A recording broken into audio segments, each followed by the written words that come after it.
What did we call this? The Rugby League Roundtable fan show? I like the Fan Roundtable. You don't like it? All right, the Fan Roundtable. Yeah.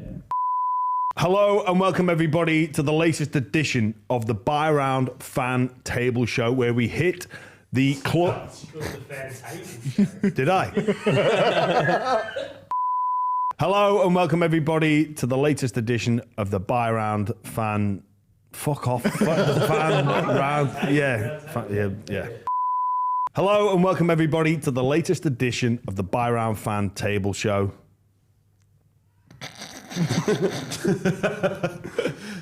I said it fan again. table again. Fucking hell. Hello and welcome everybody to the latest edition of the Buy Round Fan Roundtable Show. We finally got it out there. That was very difficult. I'm sure Charlie will feature that in our bloopers reel. We've got a representative from the Bulldogs. We have got Hectic Fred. We've got Stephen Gallagher representing the Dragons and Lachie Pringle representing the Tigers. Three teams in the headlines for, well, one for the right reasons, a couple, maybe you could argue the wrong reasons. Lachie, I'm going to come to you straight away to discuss the Tigers. So, short-term, long-term thinking, recent events, it looks as if young gun Tallyn de Silva is going to be moving on from the football club. What is your initial reaction to that? Look, it's a complicated one because, like, in a perfect world, I would love to see the club keep Appy and keep Tallyn, have him as a 14 on the bench. He clearly has aspirations to be a starting nine at, somewhere, whether it's at the Tigers or elsewhere. And the thing with Appy, because there is that sort of question mark of, like, why keep a 32-year-old over a 19, 20-year-old? Should be building towards the future. Of just let a young guy go and Lachlan Galvin. Shouldn't we be trying to, kind of save our stocks in those young guys that we've got? But there is an element that Appy was like the first big signing that kind of came to the Tigers, took a chance on the Tigers.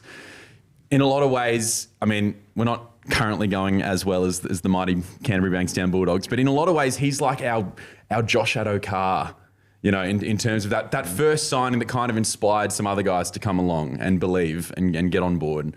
And while obviously Josh is no longer at the Dogs for other reasons, but I think Appy, I don't want to just throw him by the wayside because we've got this young guy coming through. You feel like the club almost owe him something? I think so, yeah. Can I counter that argument by, I don't think Appy will be short of suitors. I don't think you're going to be, if the club were to go in the direction of Tallyn de Silva, I don't think Appy would be struggling to find work in the NRL, especially with the two new teams coming in. I know he mentioned that Perth Bears would be an option, but in sport there is no room for sentiment. And when we look at what's happened to the Tigers over the past, let's say 15, 20 years, the ability to hold on to junior talent has been an issue, especially in more recent times when you look at that, so quote unquote big four, and the two best of that were Moses and Tedesco. And then I think when you see Galvin coming through and Tallyn de Silva coming through, to see them playing in opposition colours as soon as next season must be heartbreaking for the fans. I understand that. I think, like, my counter to that point is that, like, we offered Galvin all this money, this huge deal, make him the face of the club. We offered that, and he turned that down, and then not only didn't re-sign, but like got out of his contract early to go play for a rival club as early as that. And this is where, like, we can say that, like, there's no room for sentiment, but at the end of the day, Tallyn de Silva and Lachie Galvin are great mates. There's reason to suggest they might share similar views. What's to suggest that we don't sign Tallyn, get rid of Appy, and then Tallyn wants out of his contract sooner? So I think from the outside looking in, at least, it appears that Appy has, you know, a great relationship with Benji Marshall and some of the other senior players in that team. And so I'd rather, I think if we were to re-sign Appy, I don't see him trying to get out of a contract or looking elsewhere within that contract. Yeah, that's right. So you've got security there. Again, when I look back at the whole Lachie Galvin leaving situation, I do put the blame on the Tigers because they moved first, and with negotiation, although a lot of it is around the financial package, everything that comes with it, your building of the football club, timing is crucial, especially with a club like the Tigers and especially with this young talent. And I thought where the Tigers were at that stage of the season, they were trending towards finals. And had they have kept on that trajectory, they do play finals, and that's when you sell the vision. That's when you leverage emotion. Yeah. Obviously, I don't know what went on in those discussions between Ridshaw and Isaac Moses and Benji. I think this is what ended up happening. The Tigers ended up coming out first and feeling that they had to kind of be first, at least to that kind of media PR thing. They saw it played out with Daly Cherry Evans and Manly. And we don't really know what would have happened. If Tigers don't come out with that statement, is it all happy days and it's kumbaya and Galvin buys in? There's no guarantees. No. But I think you increase because I think if you're the Tigers, do you want Galvin and De Silva at your football club? If the answer to that is yes, then you wait. If they're bought into what the team's doing, then yes. I mean, I don't know. It's hard to say because there's no reason why, just say Tigers don't say anything, they hold out. Then suddenly maybe Galvin's team start leaking stuff and there's more leaks coming out of the Tigers camp and it becomes more played out, speculative in the media. That's just one of the potential options. I'm not saying that's what would have happened. But yeah, clearly I think the Tigers felt the need to say, okay, at least to their members and fans, they owed it to them to say, he's not gonna be here. And then that at least gives us some clarity around, okay, well, now we can sort of look to players like Latu Fainu, Heath Mason as the new future vision for the club. And while that may not have been plan A, I think members and fans did appreciate just clarity around that and knowing that instead of maybe letting it draw out and then maybe Fainu's camp, Heath Mason's camp, not knowing what's going on and them now looking to go elsewhere.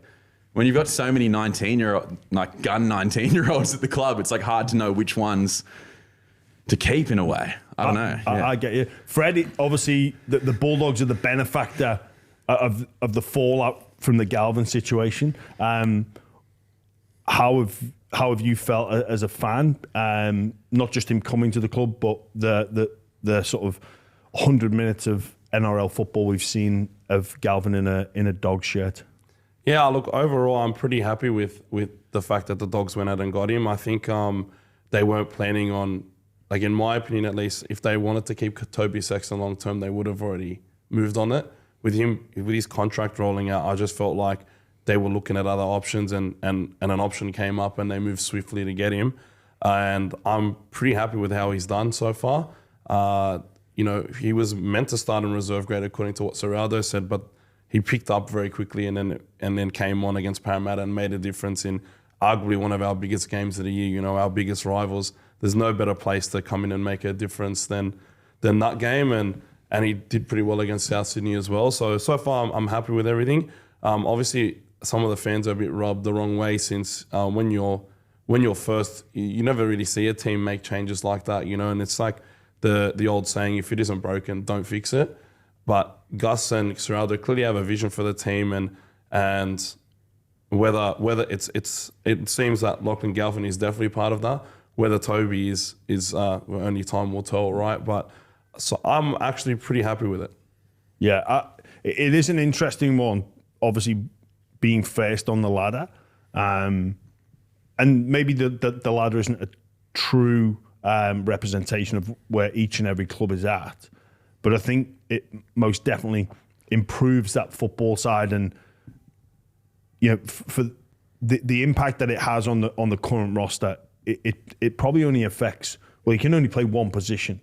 But, you know, the media spin on it is Mahoney's gone, Tracy's gone, Sexton's gone.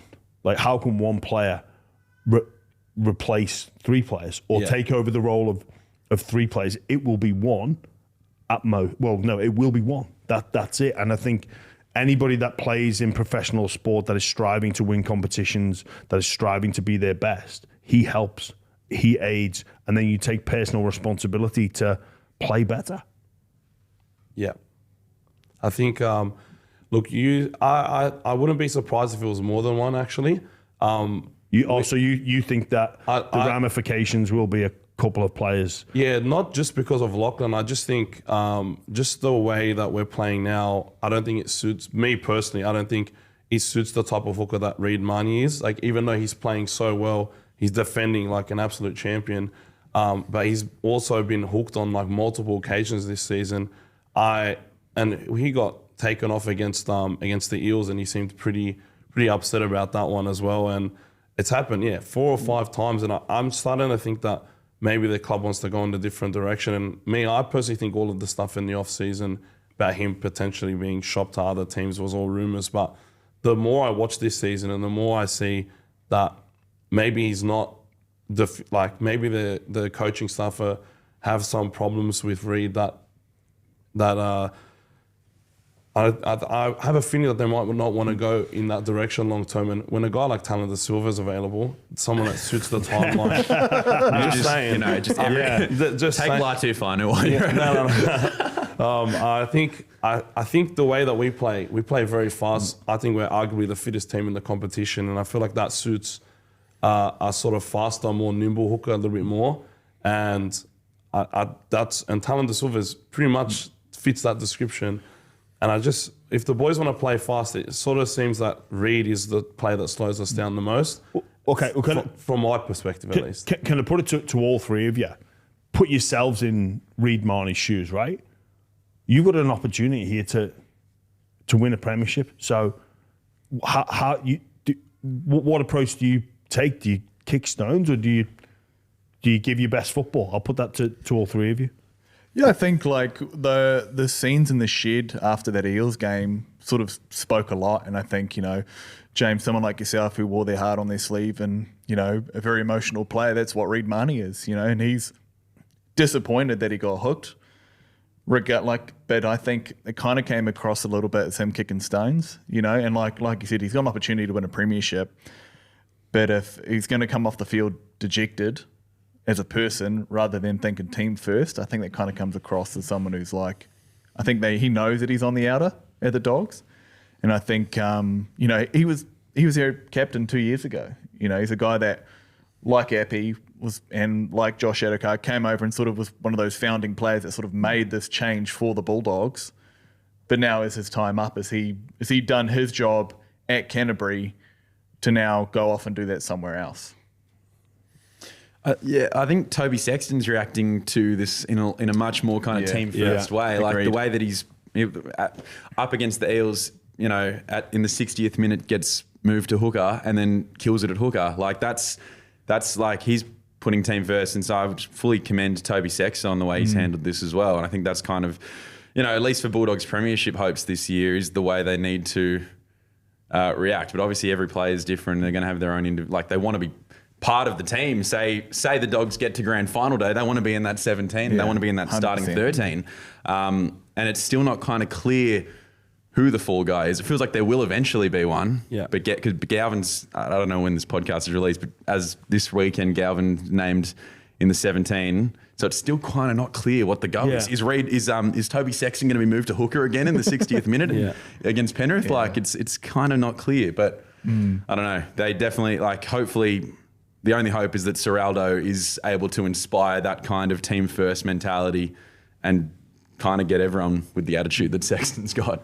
Yeah, he's taken it like an absolute champion, and it just it pains me to potentially see. It's going to hurt a bit more to see him walk, knowing how well he's taken all this, and he's just every opportunity he gets, he just relishes it, right? And Reid, on the other hand, he's a very emotional player, and I think that's one of his biggest strong points, but it can also potentially be some of our biggest downfalls when the emotions become too much, and it reflects in his play with penalties and all the niggle. And honestly, I think the grubbiness is a good thing. I think that especially when we were getting whacked every week, he was the only one he was the first into every confrontation.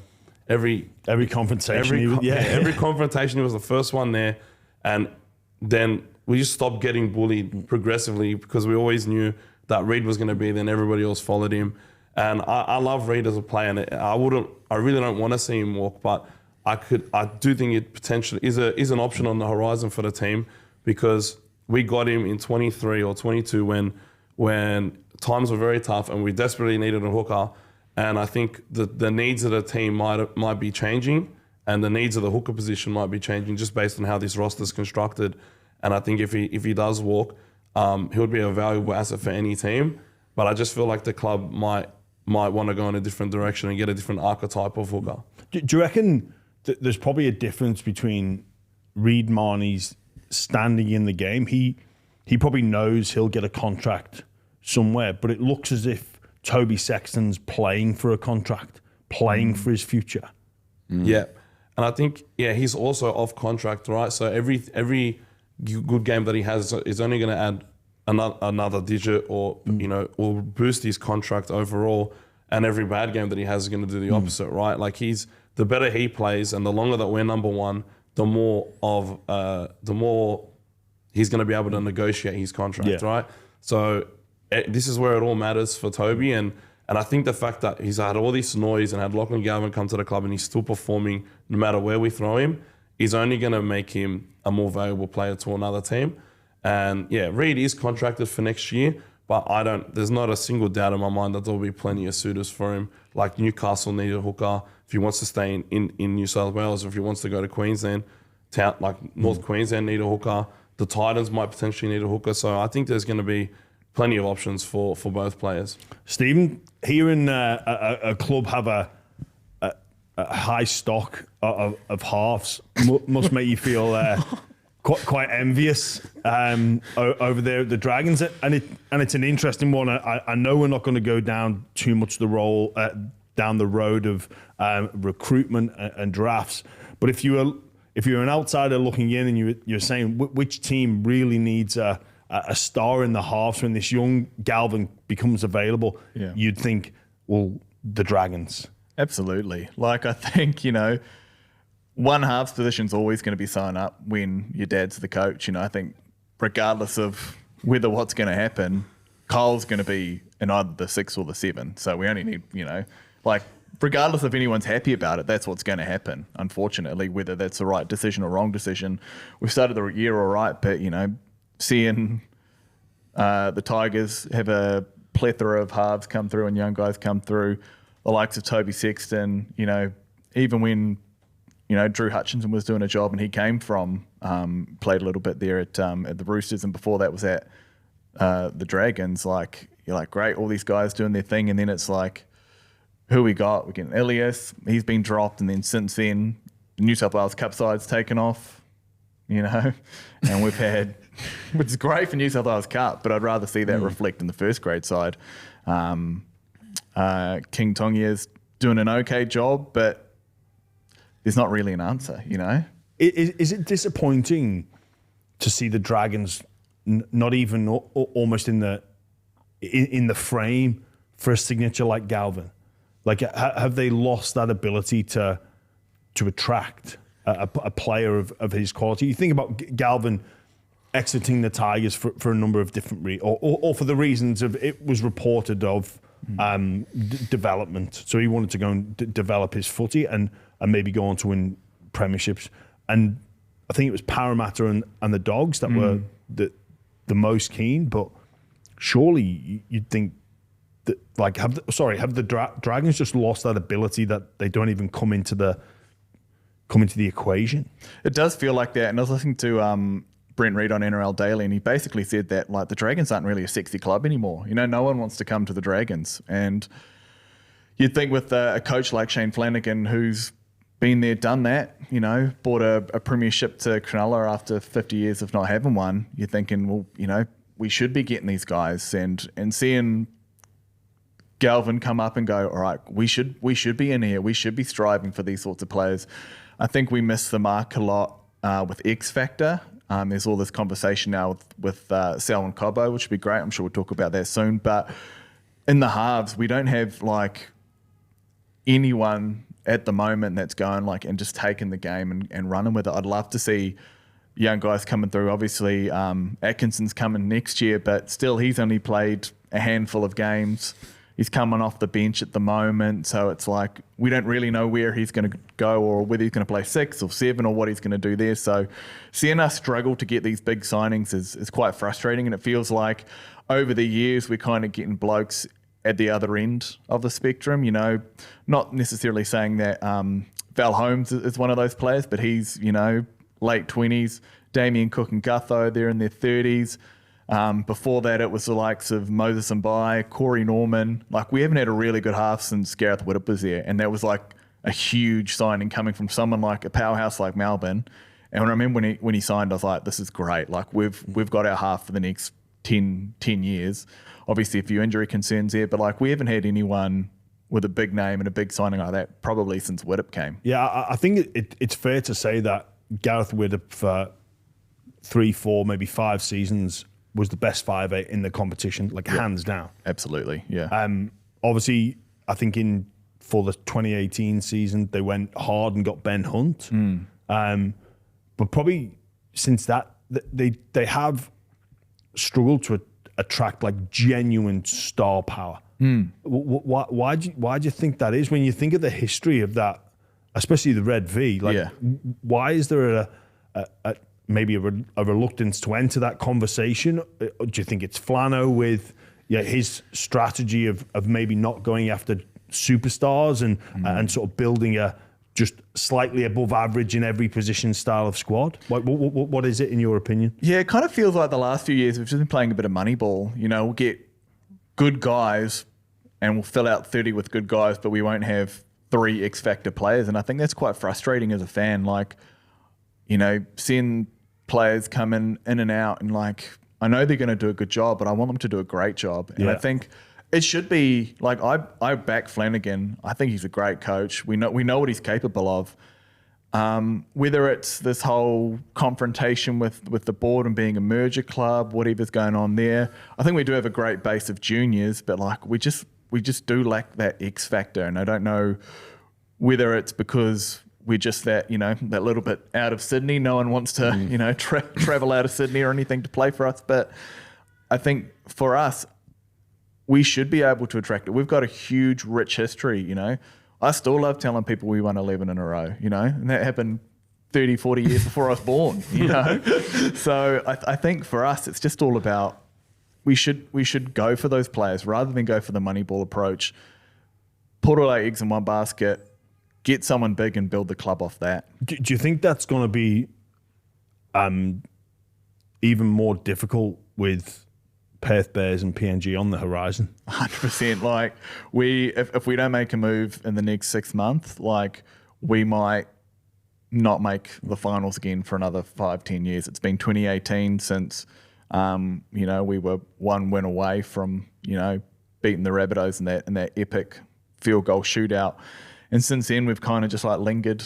We've never won a spoon, thankfully, but we should just be targeting someone now and locking them in, because as soon as Perth come in 27 and then when PNG come in 28, like they're going to have all the players. Do you think we need to get the Dragons bus back?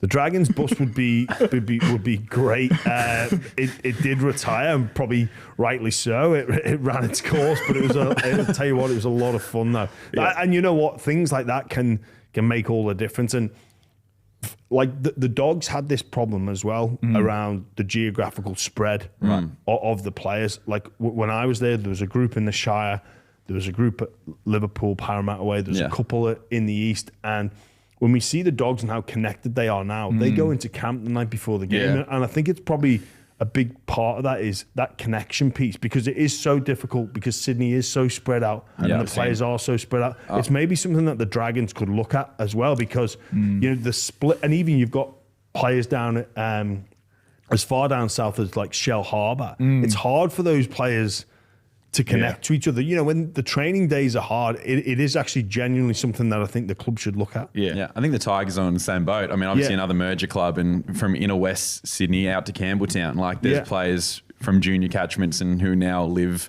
across all of that as well. So I think honestly we need to look at what the Bulldogs are doing as the blueprint as far as uniting that. Like obviously Bulldogs not being a merger club, but still there's like there are those uniting factors that I think that we need to.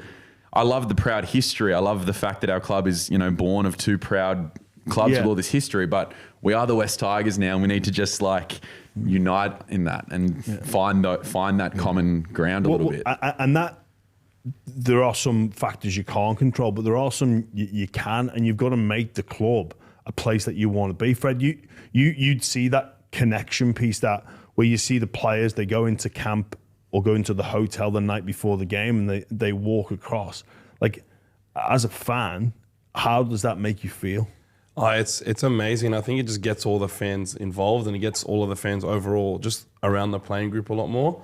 And I think it's the more you do as a team to build club culture, the better it's going to be, right? The more chemistry you have. If you're mates with someone, like proper mates that you do a lot of things with, you're gonna fight for them more on the field than if you're playing with somebody that, you know, on the other opposite end of the spectrum that you don't like or you don't have a connection with, right? So I think all of this contributes to how we're playing right now as a playing group, and it all contributes to how the fans have been showing up every week.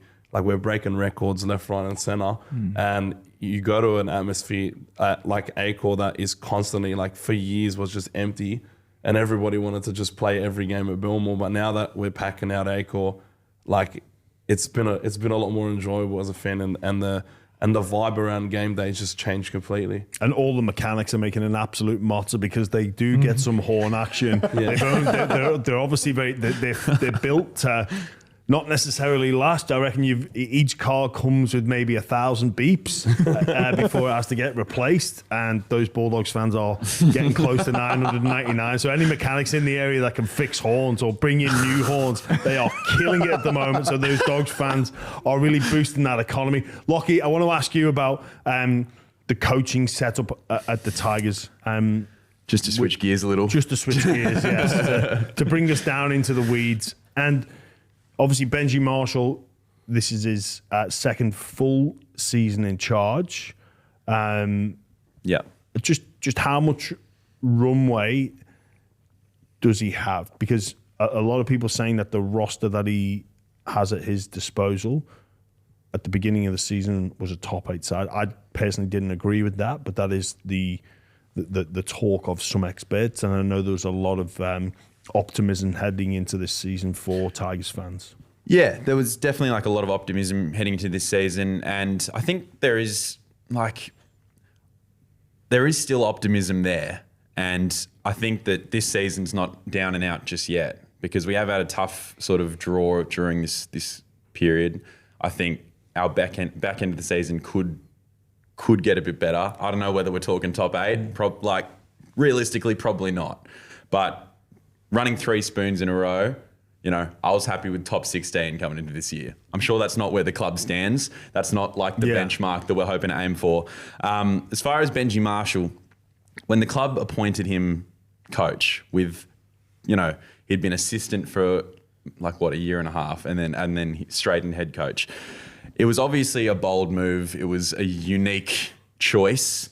And while there's obviously criticism that goes with that choice, I think at the same time, what I think the club knew in making that appointment, what I think fans are willing to get on board with in that appointment, is Benji's learning how to be a head coach right in front of our eyes on the biggest stage. And I think he does deserve more runway than, say, if we'd brought in like Shane Flanagan, who's like a premiership winning coach, who's got the experience on the board. If after 2 years and you're running last and 14th, then maybe it's like, all right, maybe we need to look elsewhere. But I think there is an element of staying the course that we need here. Benji's brought in guys like Jerome Luai, like Appy. I mean, I think Appy joined when Tim Sheens was still head coach, but they both still talk about how they grew up watching Benji. There is that alluring factor. Kai Pearce-Paul's coming next year. His like statement in joining was, I loved watching Benji growing up. So, and while that is all sentimental, and you know, as we said, there's no room for sentiment in the NRL. It is a thing. Like, it's an actual recruitment strategy that the Tigers have at the moment. Is this figurehead that is Benji, the playing career of Benji Marsh, and the icon that he is. The icon, and I think there is. I mean, I would like to see. I think there is fair criticisms in terms of his assistants around him. It's the old boys, it's the Tigers guys. And while as a fan I do kind of love seeing that like Tigers DNA throughout our whole club and the coaching thing, I think he does need support. And I think that there's also inexperience around him. I think John Morris is probably the most experienced guy there. He was a Cronulla for a while. There's a bit of experience. He's got that Tigers DNA. So there are those elements. But I just think, and here's the other thing as well. So like, we've been obviously at the time of recording this 5 losses in a row, not ideal, but the Tigers historically, or not too historically, but like maybe 10 or so years ago, were known as this club that you're going to show up, they might not win, it'll be a great game regardless. You can bring a neutral along, you can go sit on the hill at Leichhardt, Campbelltown. It'll be an entertaining game. There'll be at least one highlight moment. They'll keep it close. They'll win close, but they'll lose close as well. And that went away through some of the different attempts to get these premiership winning coaches in, Ivan Cleary, Madge Maguire. It was like there was a defensive focus and they became a less exciting team. Plus, they weren't winning footy games. Yeah, okay. At the moment, from a fan perspective, I'm really enjoying going to watch games. And while, you know, it is about the wins and the losses as far as where you sit on the ladder and how your season's going, that what pleases me about this season is that Melbourne Storm game where we lost by like 50 or 60 is actually the outlier. Yes. Like we've been losing by less than 6. There's been exciting moments. This team is playing an exciting brand of footy. I've been calling it Benji ball. Don't know if that's really caught on. That's me doing my bit. It might just catch up Benji ball, yeah. Benji balls, me doing my bit for the coaching career of Benji Marshall. But basically, what I'm saying is that, like, as a fan, I think most of the noise around, or the negative noise around Benji, is coming externally, and that's fair enough. That's, you know, people are paid to give their opinions in the media, and there's always going to be pressure created by media on a coach that's not winning football games. How long will Benji ball take to see those close losses turn into close wins? It's a good question. I think that, well, for example, we played against Canberra, who are currently, you know, right up there with the Dogs as far as one of the best running teams in the comp, and we lose by 4. Yep. So I'm like, you know, it's a loss is a loss. I'm not like making excuses for that, but we're seeing glimpses, we're seeing bits. There has, you know, and while a lot of the Galvin drama through the year was self-inflicted, I can admit that, like, that was a distraction that was there, and I'm hoping that we can maybe move past that. That being said, we could be sitting here in 2 weeks and the Tigers may have fucked something up miserably. You know, like, so, you know, it does happen. We're a noisy club. And so I'd love to see wins, obviously, but I also just love kind of what we're getting to as a club at the moment, like who we are as a club. We're an exciting, noisy club, and it's not always going to lead to wins, you know, which I'd love to see. But I feel at the moment like I can take a mate along to Leichhardt.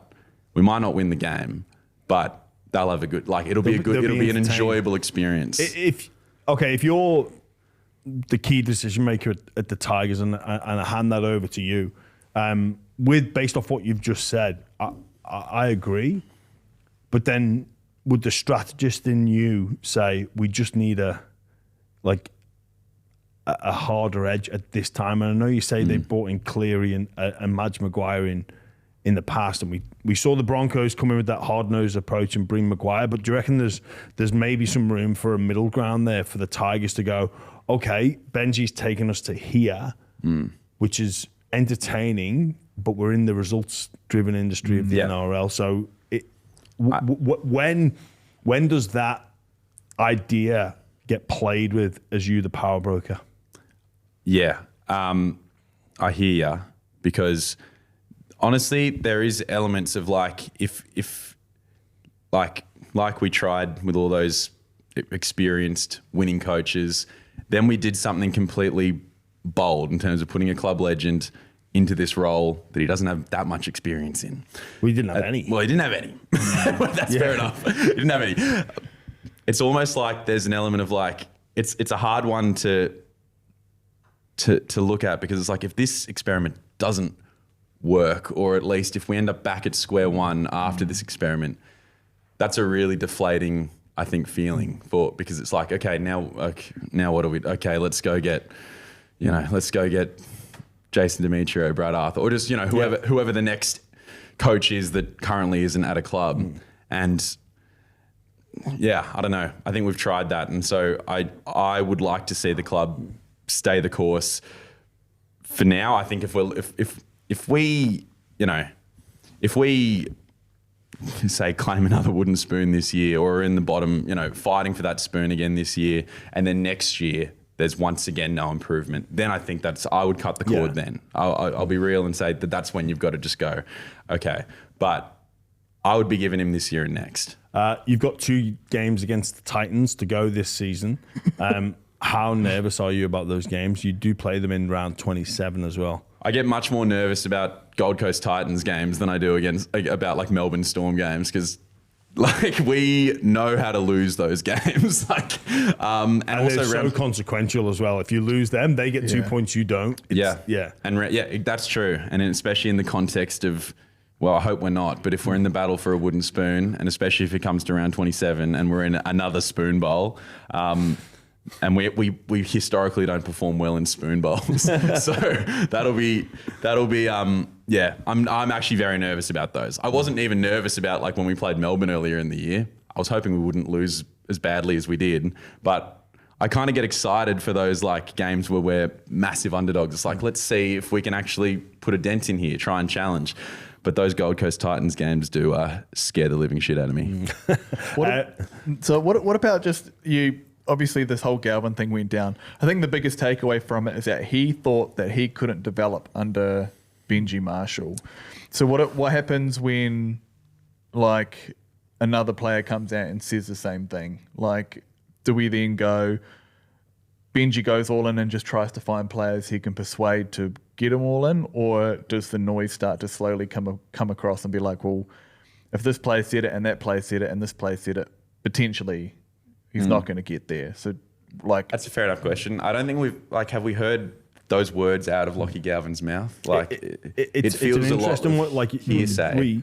But it is hearsay. But Stephen is right. I think if you look at the reputation of Benji Marshall, the coach, what's undoubted is his ability to attract star players, which is something the Tigers did struggle to do. I can remember ridiculous offers going into people like Latrell Mitchell to make him by far and away the highest paid player in the game, and they just couldn't land anybody, even with these ludicrous financial compensation packages. But now that's been solved, but there is a reputation which is undeniable with the talk that's come out of the Lachie Galvin camp that he felt he couldn't develop to his full potential under Benji. Yeah, I mean, it remains to be seen. Sorry. And just as like you look at the decision of Utoya Kamanu last season to go in a different direction, and I think you could possibly make a strong case that, although Stefano did play Origin at the Tigers, I don't know if he's playing Origin this year if he's at the Tigers and not the Melbourne Storm. Yeah, that's probably fair enough. I think, like, another player may well come out at some point and make those comments, or via media, those comments may be out there. Or they might not, and Lachie Galvin might be a unique case, who was a 19-year-old kid who's been talked up his whole teen years and, came into a wooden spoon side last year and thought, I don't want to be like Luke Brooks, where I played 10 years at this club and I just want to get out now. And so I think it's possible kind of either way. I think we'll know when or if it happens. If Tallyn Silva comes out and starts making claims to try and get out this year and go join that premiership winning Bulldogs side, then maybe we'll re-look at it then. And there's no doubt that Benji's a divisive figure, and not everyone likes him. But those that do seem within the Tigers fan base. Oh, I think as far as him being like he has this aura among Tigers fans that I don't like. It's very rare. Like there are some people that like just want to see wins and are like calling for his head right now. But I think the strong majority are willing to kind of stick with what he's doing there. But as far as like, I think just in general, like I think he's a divisive guy. Like as far as, so you kind of either love him or you hate him. And some people kind of get off him. One thing he does struggle with, which I think is part of his learning coaching experience, is that like when he's off someone, like it's hard to kind of get back in his good books. I think that's something he needs to learn. It's just the fact that it's playing out in front of our eyes. And I guess like the other thing is that like Benji signed up as part of this 5-year plan where he was going to be an assistant to Tim Sheens and then eventually like take over. And it all happened just like way faster than it was intended to, because I think they realised that Sheens just wasn't quite up to it anymore. And, you know, being a guy who loves the Tigers, he was like, put his hand up for it. So he was kind of thrown into the role in that way. I mean, obviously he's an ambitious guy. He took that assistant job knowing that he was eventually maybe going to be head coach. But, I think we're watching him learn how to be a head coach. And not every club would have the patience to do that. Yeah. But we are a club that, if we're being honest, hasn't had, at the time that he came in, had nothing to lose. And like, it's true. Like this is starting from the rubble, from ground zero, from the bottom. It's true. But like, and that's why, it's partly why I love the Tigers, because I love the fans that we have. Like, we're some of the most loyal bloody fans in the game. I guess you've got to be. Fred, you looking at the situation at the Tigers and arguably at the Dragons as well, is there any sympathy there based off, wasn't that long ago where the Dogs were in a not too similar situation? Yeah, I feel for them really, especially the Tigers. Like they've been in this situation pretty much for half my life, mate. You know what I mean? Like 2010, 2011 was your last finals, and we're in 2025 now, and it's been pretty grim. And look, I was not even 2 years ago, man. I was at the 66-0 game against Newcastle, and I sat through the whole thing all the way to the end. All I wanted to do is see one try, and then the bunker bloody denied us right at the end, right? But like, I feel like if you trust someone like Benji and someone that's young and promising, and he's still learning it all.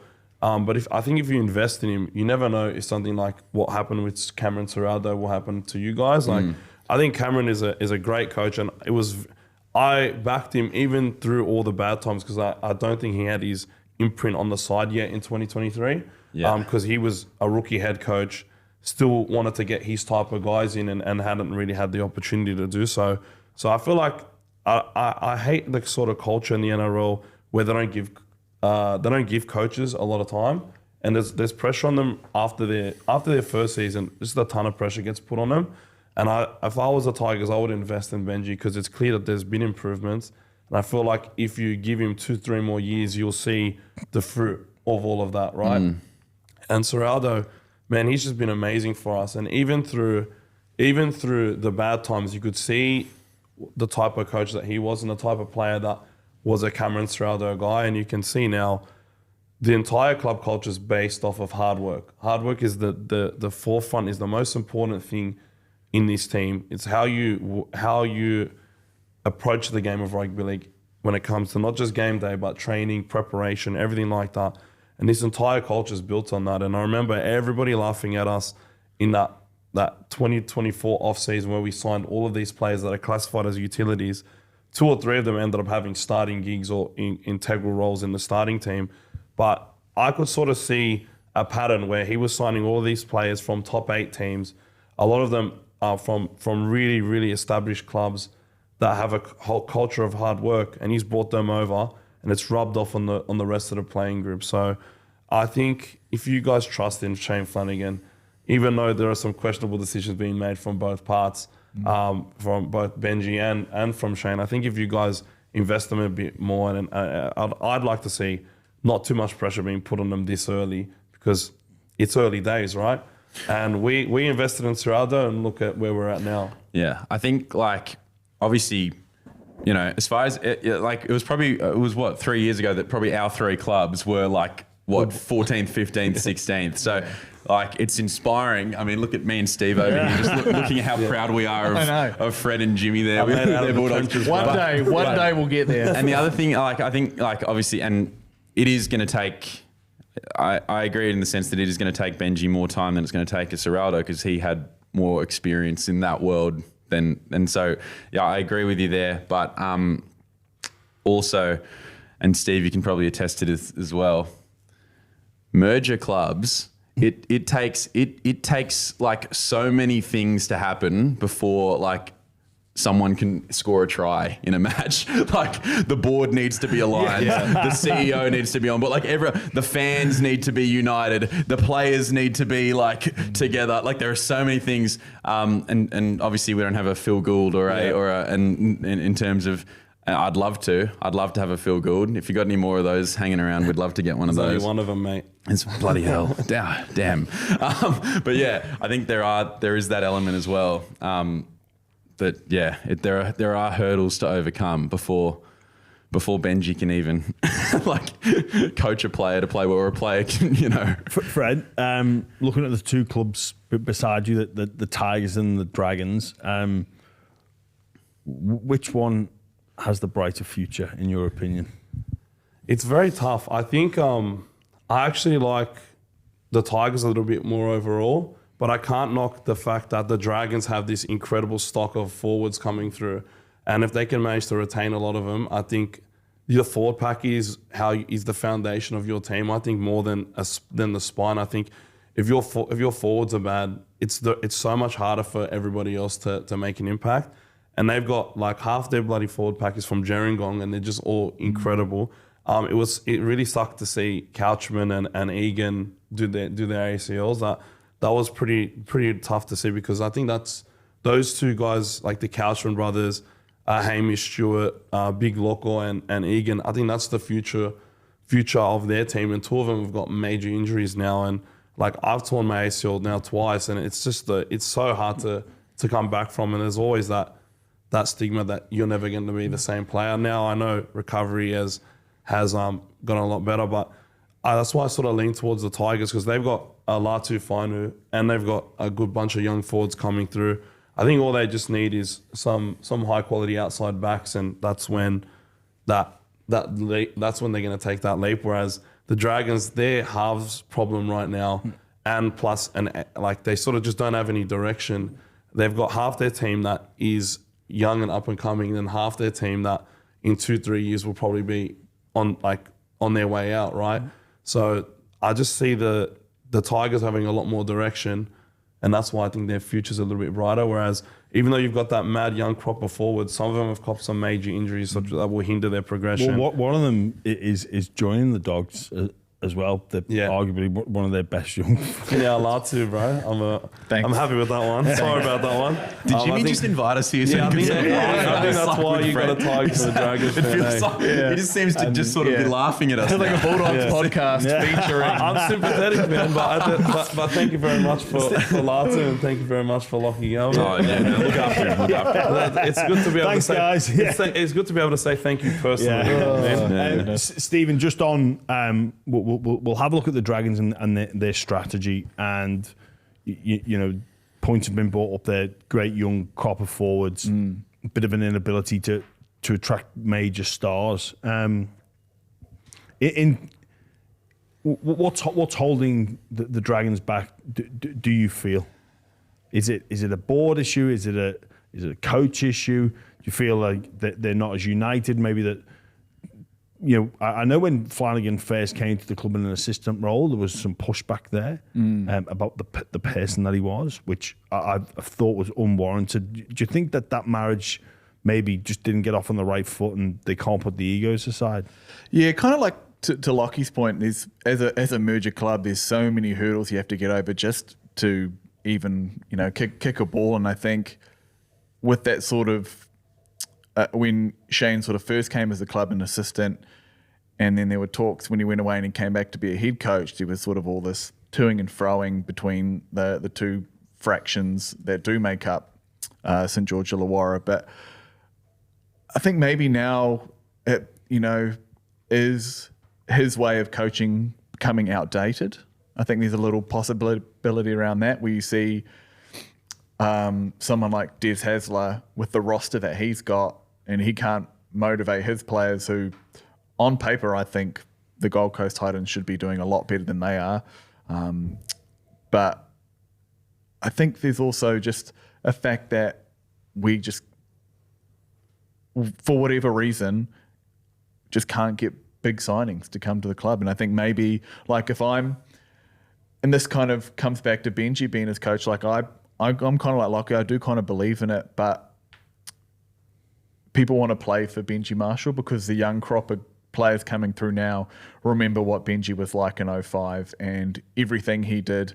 And especially if there's this young crop of like Polynesian guys wanting to come to the West Tigers to play under Benji, they've got this like Polynesian mold going there. Like the game's becoming more Polynesian as well. Like we're seeing the likes of Tonga and Samoa getting better every year. Like the World Cup's only next year, and Australia are favourites. But I think for the first time ever that people want to see Tonga and Samoa play in the final rather than Australia versus England or New Zealand. So maybe there's this whole thing about him being a little bit outdated as a coach, and I think like you look at the current crop now, there's Riles isn't that too far removed from his career. Benji there, Serraldo as well. It's almost like this new wave is kind of doing better than like an old sort of drill sergeant. But then again, Bellamy and Ben. So like I really don't know what the answer is. What have you made of recent years? We talk about the lack of ability to bring in stars, but you see Lomax go out the door, you see McInnes go out the door. What are your thoughts on those two decisions in particular? It's interesting, because I think the reason Lomax is so good now is because I think Shane Flanagan was really honest with him. I think there's that conversation where he sort of pulled him aside and said, you're the 30th best centre or whatever it was in the competition. And I think that drive gave Lomax that ability to go, well, it's either this or nothing almost. And then you see him play great. He plays New South Wales, and then he's like off to Parry. You're like, all right, great. We've just got him to where we want him. And there's all this talk of him coming through that he was great. Freddie had big raps on him at age grade Origin, and then we lose him. And then someone like Cam McInnes, who was just an absolute... Sorry, let me throw in Reece Robson as well. Great. Forgot that. Thank you. Please, more names to me. Robson's an interesting one because I don't think he's definitely not the player he was then as he is now. But again, I think it's just those sorts of opportunities come down to whether they're being coached by the right people, whether they're in the right environment, all those sorts of things. And it feels like now that Zach's, as an example, he's relishing those opportunities, and he understands that, like, I think now that he's one of the many cogs that make up a great team, whereas I think for a lot of time, maybe it was an attitude thing for him that he thought that he was better than the team. But seeing all those guys go and walk out the door is frustrating too, because they're going on. And even the likes of Garrick and Saab as well at Manly, and it's like they came through the Dragon system and finishes X factor, something we're lacking, goal kicking, something we're lacking. So seeing all these guys walk out the door at the Dragons is really frustrating. But I think now, as Fred talked about, all these young crop of guys coming through that we're developing, I think it's really important that we've seen what's happened to players that we've lost. So we need to put a really big emphasis on keeping them, especially with these two teams coming in as well over the next couple of years. I'll circle back to this point in a minute. I just want to quickly get to your thoughts on the elephant in the room that's been created with Kyle Flanagan and him not being dropped. Personally, I think the criticism on him is too harsh. I don't think he is the issue. But is there a fan sentiment there that he's playing favourites? Look, I think it's frustrating because like none of the halves we've had really, like over the last 3 or 4 years, have stood up and taken the game by the balls. You know, Ben Hunt was always in and out, and it felt like when you ever watched Ben Hunt play for Queensland, like it was like, why can't he do that at club level? I think Kyle Flanagan's a great player, but I don't think he's an elite player. And I think the same with Lachlan Ilias. I think he's got the potential to be a great player. Obviously, coming back from that horrific leg injury, he was the scapegoat, and he was always going to be the scapegoat. So yes, I do think Shane's playing favourites. And to come out the other week and go, oh, you know, everyone's saying that, you know, he's a great player, it's not his fault. Well, no one's going to come up to the coach and be like, your son's shit, you need to drop him. You know, like it's an unrealistic expectation, you know, like everyone's, oh yeah, he's great. You know, like everyone's going to say that. So look, I think Kyle will be the first to admit that his form's not the best. And I think there is frustration that lies within the fandom of the Dragons. But it's also a lot of pressure is being applied by that New South Wales Cup side where you've got Jonah Glover, who looks like a star in the making. He's been the backbone of them winning 7 or 8 in a row. What Lachlan Ilias is able to achieve. You know, it wasn't that long ago that he was in the prime seat for, you know, the Rabbitohs doing the thing before he sort of was out the door there. But I agree that he's playing favourites, but I think there's not many other choices to go with. So it's almost like he kind of has to rely on Kyle to get the job done, whether he plays 6 or 7. Interesting. Obviously, this weekend we'll see the Dragons take on the Eels. 2 teams on 5 wins at time of recording, and obviously Lomax against his old team. We've talked quite a bit about retention and recruitment strategies. I'm a bit torn on this about what the best way forward is, and should the buck stop with the head coach, and should he have ultimate authority? So I'm looking at the situation of the Robson McInnes. So the structure of the club was maybe it was the head coach that made that call, and then later on it was a different head coach that ultimately see the Dragons lose both. And then the Lomax call of that being, I think, on Flanagan. Look at the Tigers and you know the Silva versus Koroisau and Galvin be a lot like it comes a lot of it to the coach, or in the Galvin situation, it was the CEO Shane Richardson that made that call, and I don't quite know who the buck stops with at the Tigers. For me, it's clear at the Dogs that Gus is the ultimate decision maker, and it's not the head coach, and it appears to be bearing fruit. So administrators administrate. And do the workings in the back. They consult with the coach, but the coach fundamentally is on coaching the players they play, and then everybody's got their defined role. I want to ask all 3 of you, which you think the best system is for your particular football club. I think for us, I think it is the coach. I think. So you think it should be Shane Flanagan brings in, decides who goes, who stays, and the length of the deal, etc., etc. I think so, based off what his success has been like in the past and what he's done with Cronulla, but also like he's a very important figure for what the Dragons can achieve in the future. And I think our administration's always kind of wishy-washy. It feels like we don't really hear a lot from them. Obviously, when you've got someone like Gus who's in the media, Richo's in the media every other week, we know where that's coming from. But for the Dragons, I think it's really important for us to get a side that Shane Flanagan wants, and to coach them the way that he wants to. But I think it's also important too that they need to work together, and I think this is where this whole Koroisau De Silva thing's coming in from, is that Richo wants De Silva and Benji wants Appy, and I think there's got to be like a conversation where that comes to in the middle. So I think it's important that the coach makes that final decision. Do you think that there's a lack of maybe awareness or voice from anybody but Shane Flanagan out of that football club? Because it you know, or maybe even look at you talk about the Melbourne Storm. We know Frank Panisi has a huge a huge influence on who's in, who's out. Like, and we hear him talk a little bit, but from the big Sydney clubs and even for the Broncos and other clubs, we don't hear a lot from anybody but Coach Flanagan. Yeah, it's an interesting one. I think for us, it's just we're a little bit like the Tigers. We're like our success is starting to get further and further down in history. So are we going to put all our eggs in one basket and go, Flano's not only the coach, but he's the figurehead of the club?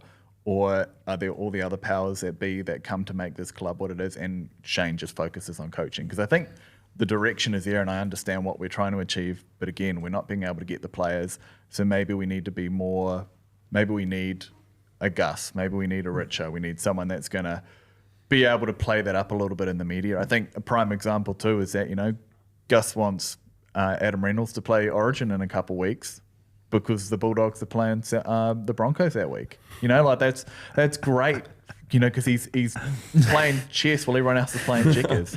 Even though Nathan Cleary is named to play. 100%. And will be fit, but he still wants Adam Reynolds. And of course, he's a smart man. Lachie, with the structure of the football club at the West Tigers at the moment, is this something you're happy with, that you see Shane Richardson often on the front foot, or would you like to see more power go to Benji and have that casting vote, which appears to have happened with the Koroisau De Silva situation? There are elements of how Richo does business that I like, and there are elements that I'm not stoked with. Like, I think I like that he's by far like the strongest CEO figure that we've had ever in terms of the West Tigers, and I love that element because he's trying to get things done. He's not just trying to play by the book, and he's whatever, but.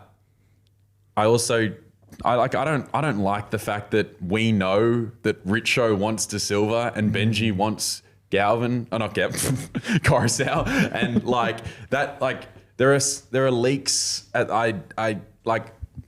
Sometimes I love how noisy the Tigers are because it's dramatic. It's fun. It's good for the game. Honestly, it's good for the game. I think but kind of the character of the club that we are, but. Some of those leaks that are just unnecessary, I don't like. And I don't know whether that's coming from Richo or Benji or Benji or someone from else inside the club, a disgruntled board member who wants the West Magpies to return or something you know what I mean? So I don't like that we know that. So you don't want the West I want the West Tigers to flourish and continue into the future.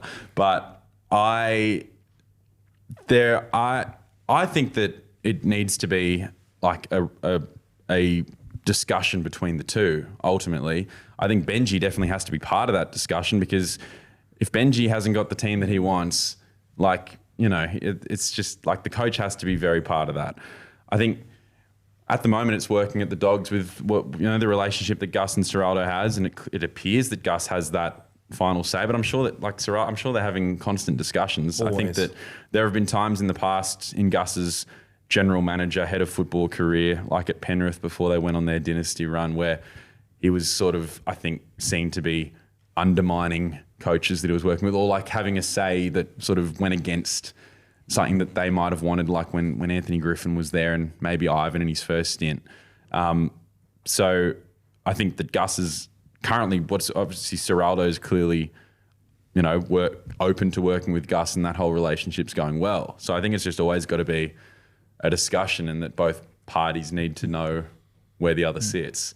It just doesn't. We just, the public, don't need to know who wants who. Yeah. Just let us know when you guys decide. Fred, I'm going to come to you with a administration question very, very shortly, and just get thinking to wrap this up. I want you to make your predictions on where each club finishes at the end of this season. But Fred, for you. The Bulldogs probably take a bit of a different challenge with, Gus being in the media, such a prominent voice, very active on social media as well. For you as a fan, is it all upside, or do you see maybe potential consequences or unfolding later down the track? Yeah, I think overall it's always good having Gus in the media, and I think Channel 9 knows that. Everything Gus says, everybody listens, right? Some people don't like what he says, and that's why they listen. And some people love, like myself, love what Gus has to say on the game. It's just sometimes he gets put in spots where he can't actually answer truthfully because it will hinder his operation of the Dogs, right? Like when people are asking him if he's actively interested in Lachlan Galvin, I don't think he can actually give the truth because it will hinder and let everybody know what his intentions are. Whereas if he says no, they're not, then everybody can speculate. But it's not a truly it's not a 100% certainty that he's actually not interested, right? So if he shows his cards, and it's just going to make him harder to negotiate because publicly he's gone out and said that he's interested in a player, which is going to make him harder to get because the player then knows they have leverage, right? So I'm okay with him being in the media, but I understand why he can't always give the truth because his main priority is the Dogs. And that's why a lot of people laughed when he said he wants Adam Reynolds to play Origin if Nathan Cleary isn't available because we versed them and Adam Reynolds just hates us, mate, because every game he plays against us, he just has blinders.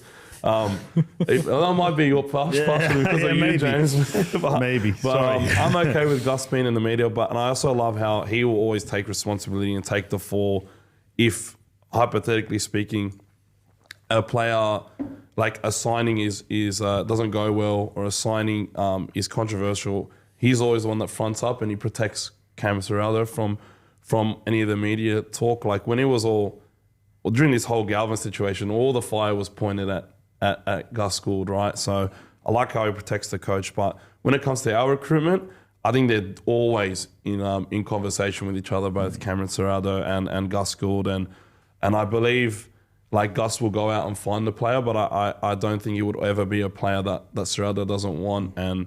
And I think Cam Serraldo gives Gus the blueprint of the player that he wants, which is a hardworking player. And I definitely see a lot of influence in Serraldo in terms of how the players act off field. A lot of them seem to have their heads screwed on. A lot of them are like cultural, religious, like just very good human beings, you know what I mean? And I'm not worried about a lot of these players having off-field incidents. And I feel like Serraldo and Gus are prioritising that when it comes to players. And we've seen times where we let a lot of players that are really high quality walk or not even really make an attempt to sign them.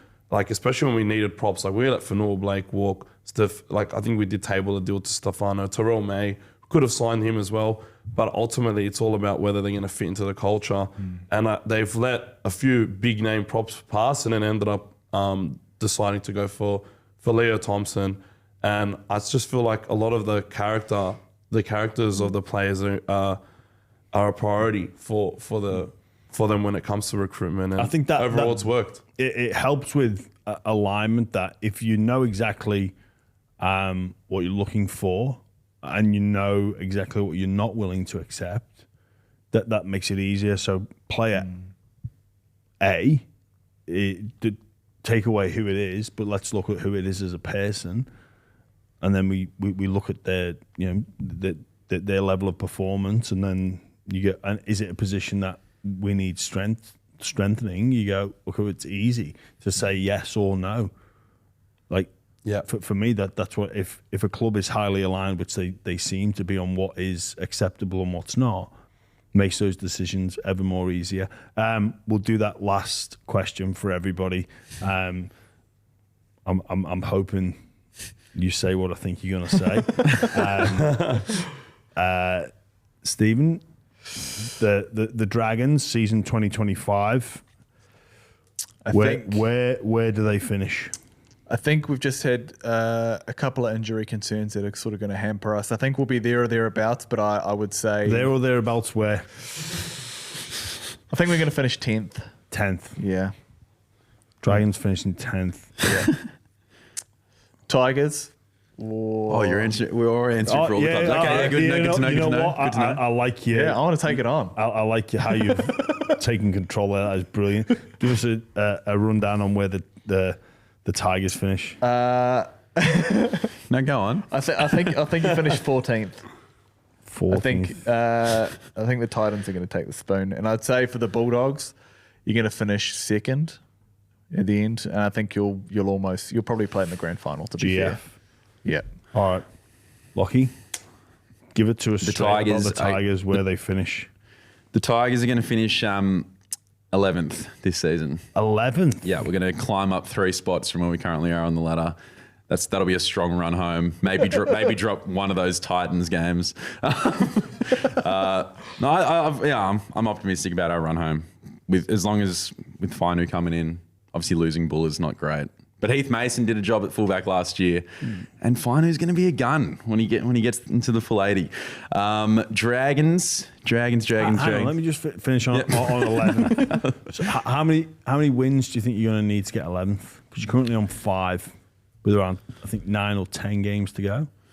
9 or 10 games to go. So 3 or 4, wouldn't you? I reckon we win about 4 or 5 of those games. 4 or 5 of them. Okay. For those listening, James just pulled a great face. Yeah. We just shot a look straight over to Charlie. Well, you've got to win both those Titans games if you're going to win 4 or 5, mate. We won't need them. We'll drop both. Those will be the 2 you drop. They have It got to starts this weekend against Manly. Yeah. Just the basket case that is Manly. Where have you got the Dragons at?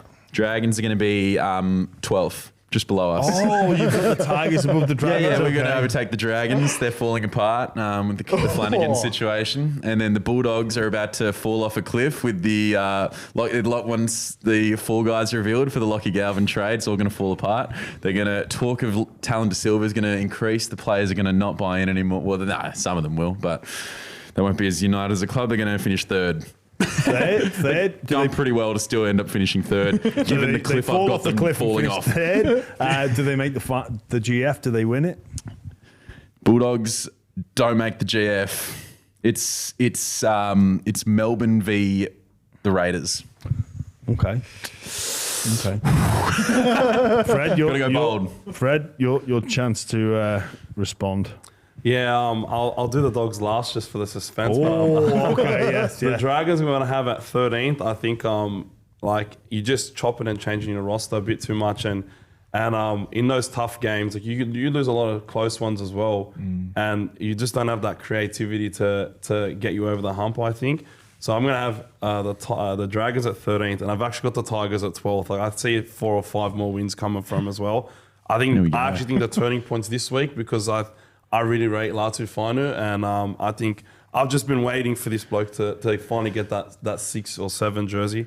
Good man. And I think that's going to change everything. He came on last week and completely changed the game. And when he's been coming on and he's been playing like lock. Yeah. And they just look so much better. Right? I honestly think he's very similar to Bailey Hayward for us. Like he's just very, very impactful, and the team just plays so much better when he's on the field. And now he's finally starting. And although you do lose Buller, Heath Mason, I think fullbacks is probably his best position.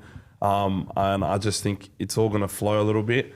I think if you guys had Buller, you might get 1 or 2 more wins, but I think he's only out for 4 weeks, something like that. 4 or 5. Yeah. Yeah. Similar to the amount of wins we're about to get in this run home. That'd be hilarious if they lose like 40 games. Wait, this comes out after the Tigers play. Yeah. So, Lachie to find out. I've just jinxed it. Yeah, We've touched on wood for you. Wood.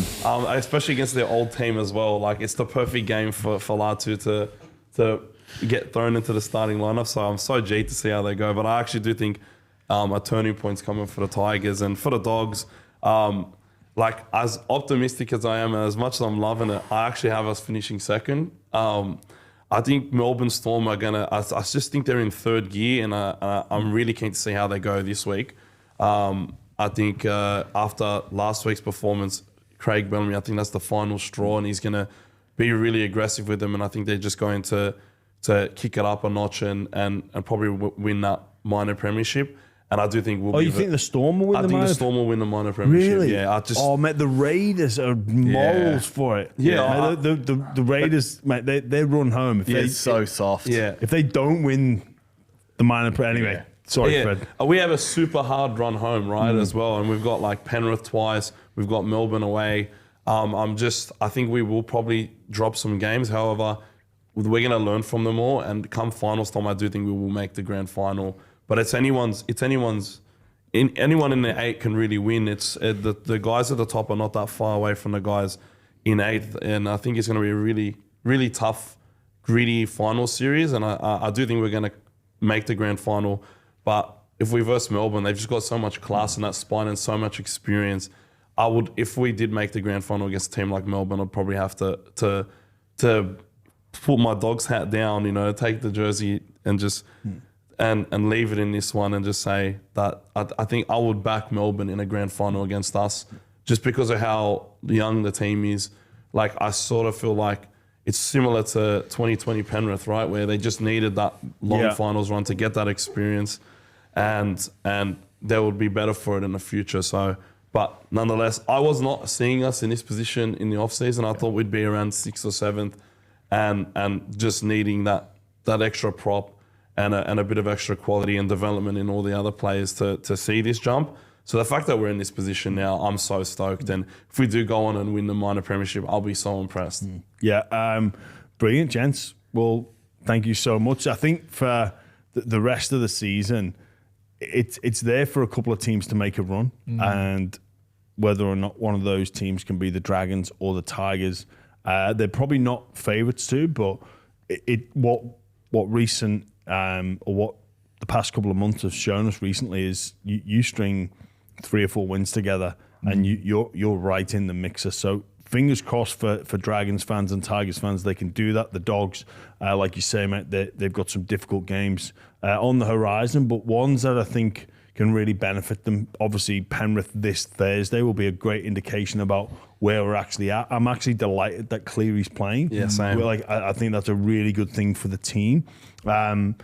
But this episode will be out on Sunday. Maybe I'll be eating those words, and Charlie can edit this out on Friday. You got nothing on Friday, do you, Charlie? So you can just edit that out if we say the wrong thing. If you could just edit out my Tigers, everything I've basically said about the Tigers. If we lose to Manly on Friday, that'd be great. Hey, don't edit this out. When we beat them, I want Cleary to be playing so that they don't have any excuses, right?